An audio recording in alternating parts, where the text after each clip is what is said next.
来看选前的擂台，卫生部长陈时中呢，昨正式得到民进党定调参选台北市长。陈时中伫今日最后一摆以卫生部长的身份出席行政院会。行政院长苏贞昌特别感谢陈时中，陈时中嘛强调讲无落跑的问题。政务官本来就随着长官这个任命来来去去，对着防疫问题，陈时中嘛讲有缘的关心。伊嘛自认讲这2年来领导防疫成绩有入格，也毋过分数偌济，都要由民众来拍。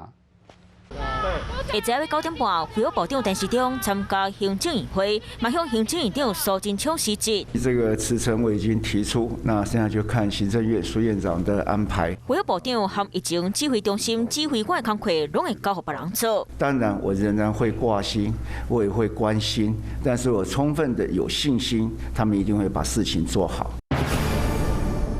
然後我是政務官，沒有落跑的問題了哈，因為我們這次指揮官隨着長官的任命而來而去。我自認是有及格，不過這個分數到底多少，那還是要由大家來做公平。行政院長蘇貞昌感謝陳時中在5年5個月，是這幾年做上過部長。在過去2年多來，帶領疫情指揮中心，感謝陳時中做人定著佮專業，前後講話頭殼佮清楚，性地好，反應佮緊，互台灣人攏真放心，嘛就互陳時中贏到大家支持。